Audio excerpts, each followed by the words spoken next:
What's up everyone, Electronic Search here, back with another SAT testing video. This isn't really a SAT testing video. This is more just of, of an update video. So spring has officially kind of started, and it is February 9th. Now, again, just as I said a couple seconds ago, this is not a testing video, really. This is more of a what my system looks like so far and any changes. So this is the first Dish Network testing video. It's still in the series, but it's not considered, I guess. So basically what I'm going to be talking about on this video is what my system looks like so far and any changes that have happened or any problems I have experienced within the last almost 2 months. Well, no, one and a half really, but almost 2 months of not releasing a new video because I mean, there really isn't much left to the system, to be honest, to add. Like, it's basically just complete. I mean, yeah, when I get a new receiver or something like that, then yeah, I'll make an update video and install that within the system, but nothing else has changed. And I've recently gotten 2 Series 3 TiVo boxes, HD 160 hour, I think. I'm not sure. But yesterday we had a severe weather type of thing, and it's the first time these satellites have ever been in a hailstorm. That is right, hail. I'm not sure how much hail has exactly fallen. I think it said large hail. I don't know what large hail is. I don't know if it's like an inch or what, but it did fall down. And currently the Globecast is pushed off the pole. I mean, not pushed off, but like disaimed, because again, it's not entirely secured. But here, if I show you real quick, so you can see it's touching the house, and you can see the crappy cable still going in there, and then the cable that goes inside to the house. The black is to the inside of the house from the roof, and the white is from the SAT. Well, actually not necessarily from the SAT, but from the DP34 switch, which I have not checked on recently after that hailstorm. So there's obviously not much damage to the actual switch, and the cables are, you can see where the water has left them, but no damage to the actual switch. I'll go and cover that back up to protect it from rain, because the DP34 is no longer waterproof. I guess it's still outdoor proof, but some ports are missing connectors, so water could still leak in, and I'm not risking it because that's my only switch. Grounding is all good. And here's what the actual reflector looks like. It's still kind of cold out here, like 47 degrees, and I have no jacket on. But the actual SAT, I mean, maybe that might be a damage right there. You can see where it says above that H, right there. I don't know if you can see that. Just that right there. That might be some damage, but nothing else looks bad. And taking a look at this L&B, it is a little bit more scraped up from when I was taking the SAT off and up and on the pole. But here's the best part. We also had severe wind yesterday. It was supposed to be a tornado risk, but a tornado never came, thankfully. And that did go into effect, but the satellite never fell. It never fell. It's been up this whole time.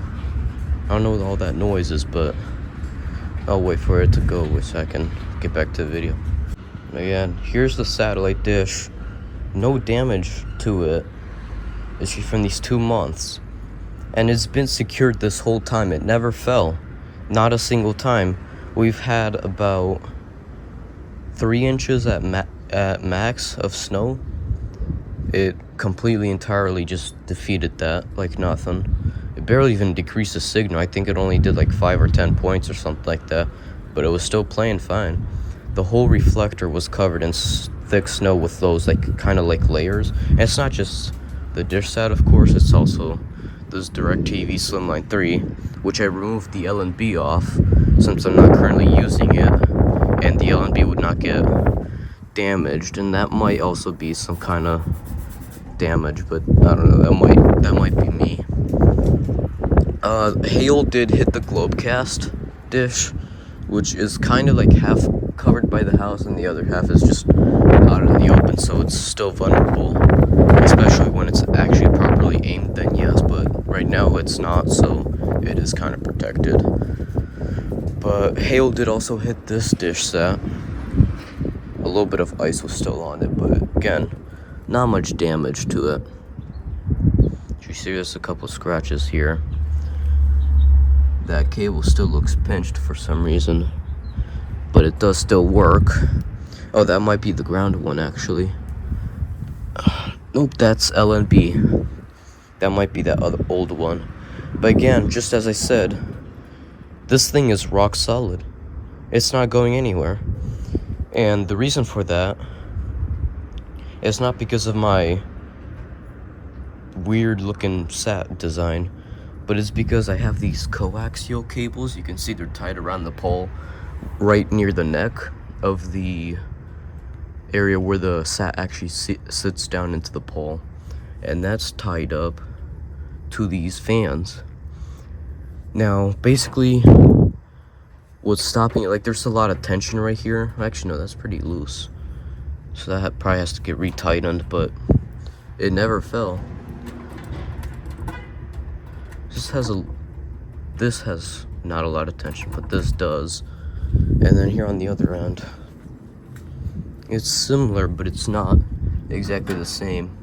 As you can see, it's just like this, but that has tension and that has good tension, and that's what's keeping the SAT secured back. And then this extension pole is getting it secured on the floor, and then that's pushing up to the back, that's pushing down to the front. I haven't had any issues. Also, another good news is that it never even decreased any signal. The same signal when I first set the SAT up, like actually did that video before New Year, I think it's still holding on to that same signal after all those windstorms, after all these windstorms, rainstorms, even the hail. It's still keeping up really well. And then this DirecTV set isn't going anywhere either because it's actually on a proper mount and up on this table, which is currently still covered, to get a little bit of some vision above the garage, because there's a garage right in front of it, unlike over here where the SAT just goes down to the side of the garage, because that's where 119 is. But unlike this DirecTV set, probably gonna mount it on my roof after, but there's not a lot of garbage underneath there. Yes, that is hollow. There's nothing underneath here. That's the stand and that's the other stand. But let's follow this cable inside into the basement and see what's new down there.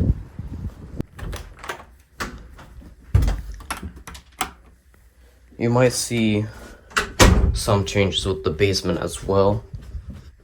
A little bit of, some areas are dirtier, some areas are way more cleaner and spaced out.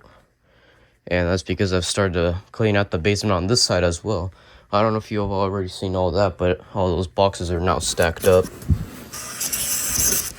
But opening up the door to the wall, which is where, in the corner of the wall is where all of the circuitry is located for this house, such as the breaker box, the satellite panel, which you've seen multiple times on this series, and then the Ademco Vista 10 SE home security panel, which I've completely fixed from being broken to working as a daily chime. And it's 24/7 plugged into AC. The battery on it is bad. I still have yet to, replace it, but Other than that, the motion detector is wired into the battery, as you can see, so it's just pulling power from the battery, because I don't think the panel thing works properly. Or maybe it does, I just don't know how to wire it up, but that's how it's working. Unused contacts over there. But yeah. Oh yeah, I do have a series on it. It's kind of old, but that's how I fixed it. I found out the code and everything, but that's not based on the series. What's based on the series is, again, all the satellite stuff. Ignore this cable. I don't know why this cable fell down. That's from the security system too. That just goes upstairs through the AC vent. I don't know if you can see that.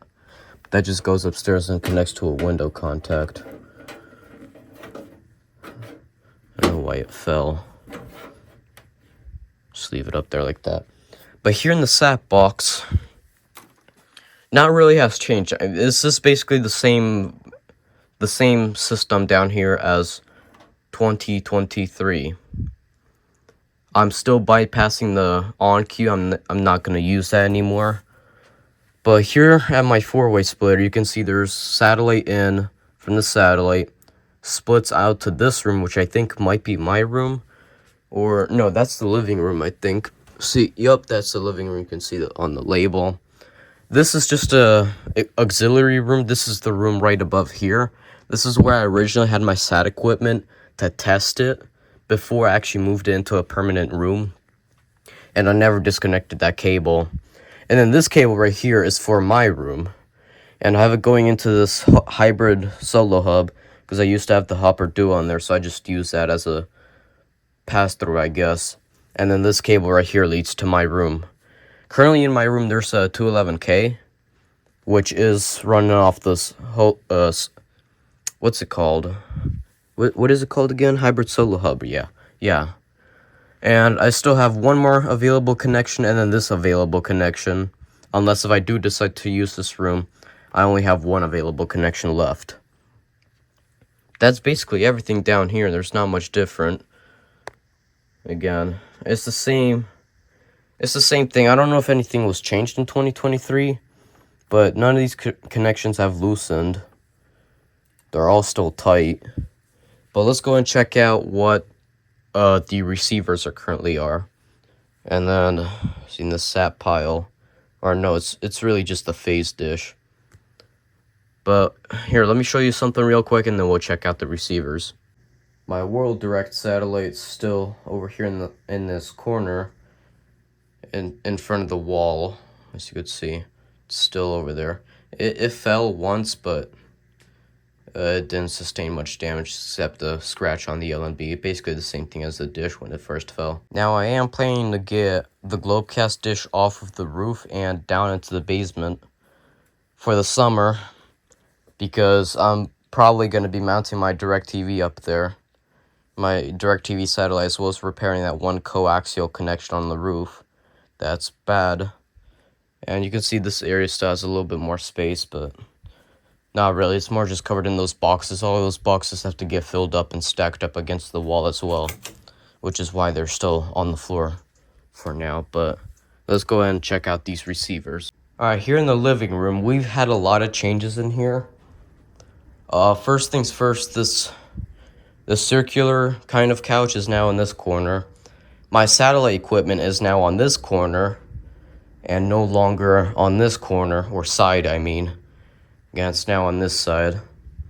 Also, instead of the sound bar, I now have a slightly-ish working 5.1 surround sound system that is wired into the built-in home speakers. Also, you might notice an OTA antenna right there. I'll talk about that in a second.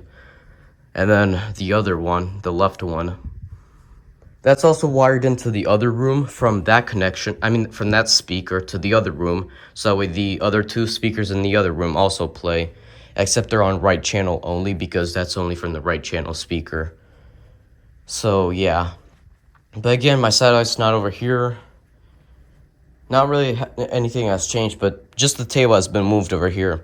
Now, yesterday I did have the HR 2021 underneath this Hopper Duo, but I have removed that from here and put my 2009 Series 3 over there. And then underneath here is my 2002 Series 2 Lifetime model, the working one, not the AT&T model. The AT&T model does have Lifetime as well, but it's the power supply seems to be bad, or it might be the hard drive. The repo says that it's not the hard drive, otherwise the lights would be lit up at the front, these two. But I'm not sure if the power supply from this one will work in the other one, because the other one, the AT&T one, is one month older than this one, and this is the one that works. It's missing the logo. The one with the logo is the bad one. Wi-Fi adapter's right there, and that's currently connected to the Lifetime one, so that way I can use PyTivo on a computer and just download stuff onto there. But again, that's not the main focus of this video. I know I'll still mention it. If you don't want to hear, you can just skip forward. But over here, and right here is my HD Series 3 TiVo box. It's a 2009 model. I have another one of these. It's a 2007 model, though. So 107 and 109 model. In this case, the 09 one is right here. And in this room, I do have the Hopper Duo. This is the same Hopper Duo that was in my room. I didn't get any new dish receivers. I did put the 722 out of service. Or not out of service, but it's just unemployed. It's not in a room. I mean, no, it is technically in a room, but it's not connected to the satellite port. I might do that at some point, but I might not. I'm looking for another 211K or a different dish DVR, maybe a 622 or something like that. Because that 722 with the whole like DVR thing not working, I don't know. There's not really a point in it. But down here is all my connections. This extension cable used to be right here when I first had my TiVos, right here to test. But again, yesterday, prior to recording the video, I cleaned up this room a little bit. And you can see the LNB from that DirecTV set right there temporarily. I'll put it back on as soon as I'm done with this video probably. But yeah, it's still the Hopper Duo. It is currently unplugged because I haven't used it in some time, but I do have to plug it back in to record that new Dishscapes thing from February, because they changed it. And you can see all my connections underneath here. This is an output to the Series 2 underneath there, which goes into the sat-in AV ports. And it does actually record. The Series 2, because it's analog, cannot record OTA. However, if you plug the Series 2 into a Series 3, which is digital and not analog. Well, no, I think it's both actually. But it can play digital, unlike that. I have the Series 2 recording the Series 3 output screen. So basically, AV out. I also have HDMI for an HD TV when I decide to use it and not record it off the TiVo. And then I have the antenna in right there. Now, back to this OTA antenna, as I mentioned before. This has been sent to me by Patty K. Again, you might know Patty K. I've shouted him out multiple times in this series for sending a lot of dish-related equipment. So, what was it again? I think it was the 20.1 remote for the VIP. It's right here. It's the main remote in this room, by the way. It's still in good condition, still working well.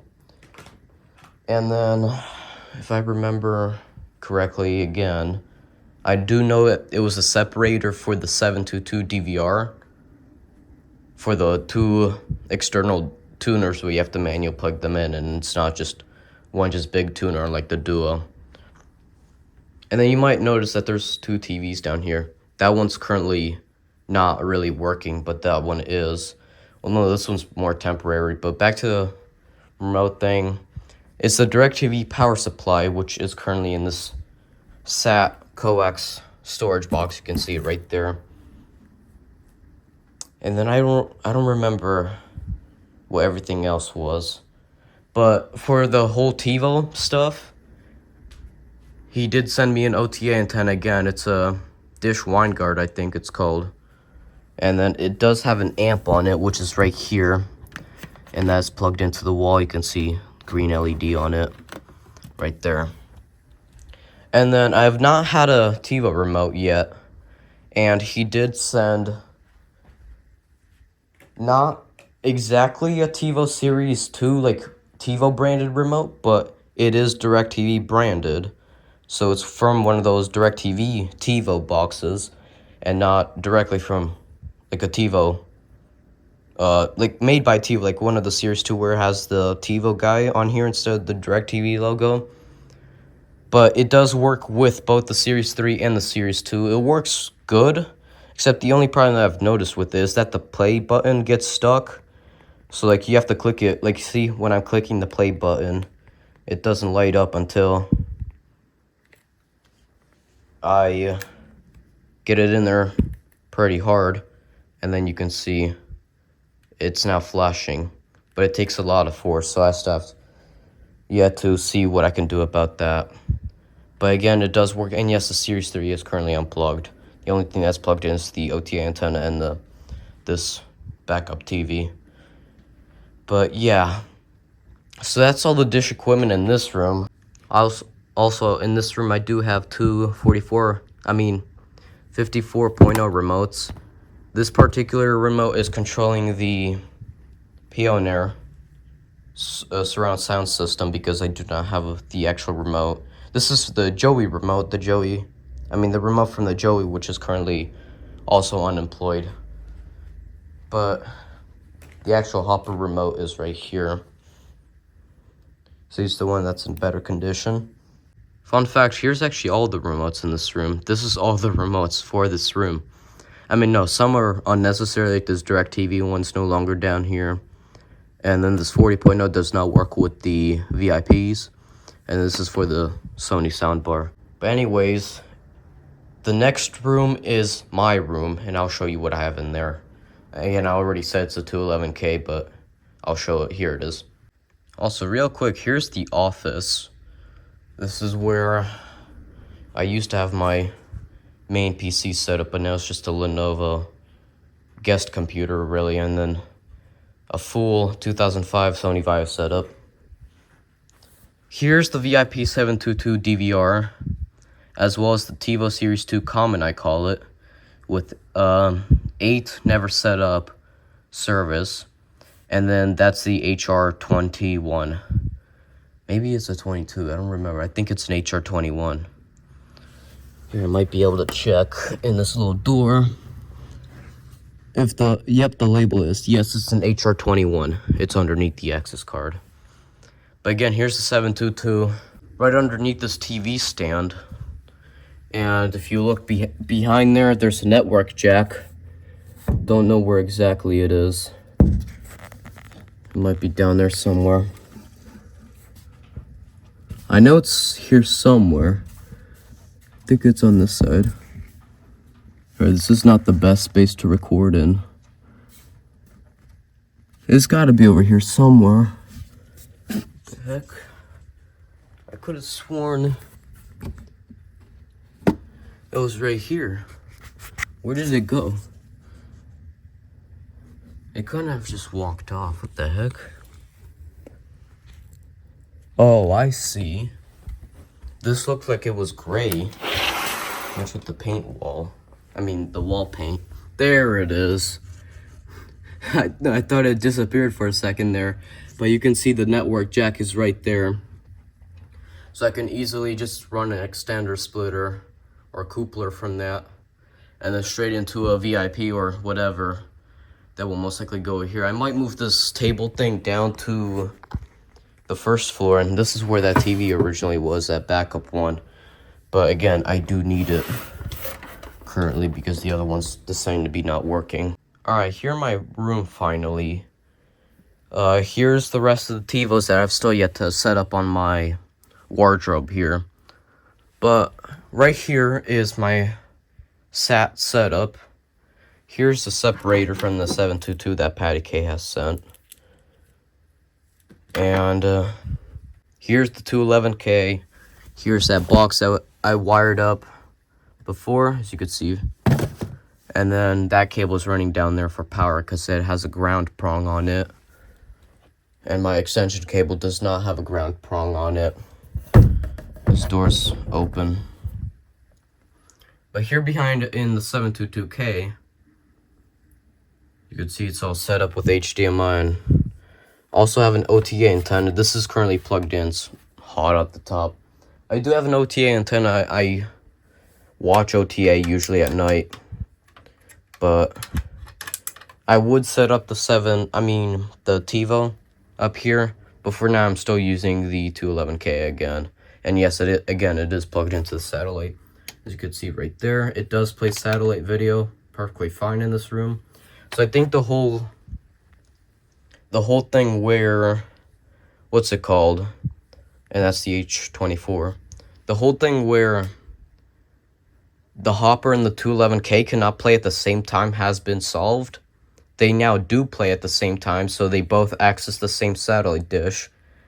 So I think the reason why before is because I was using a splitter from cable and not satellite, so the megahertz was around 1,000 instead of 2,000, which is what satellite requires.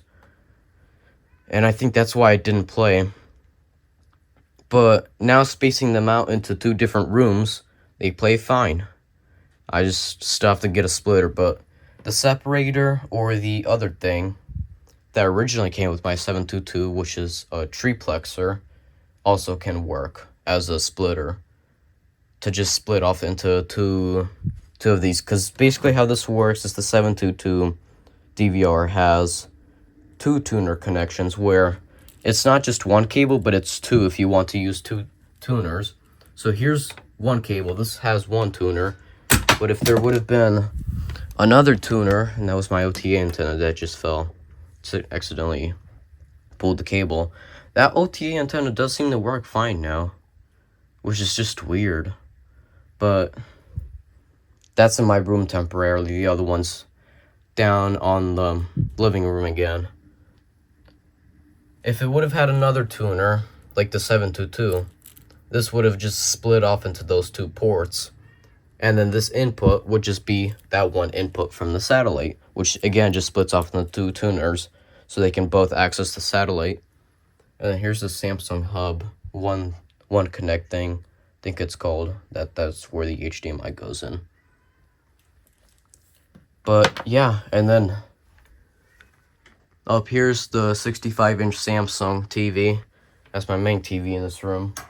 Let's set the OTA antenna back where it was. But yeah, that wraps it up for this video, basically. I'm going to turn this on. It doesn't have HDMI CC. I might get the Duo back up here, but I don't know how to figure out how this Netflix thing would work. But yeah, that wraps it up. Thanks for watching. Again, this was just an update video. This is how my system looks like so far in 2024. First dish testing video of 2024. And yeah, thanks for watching. See you guys later. And goodbye. Also, big shout out to Patty K again. But yeah, goodbye.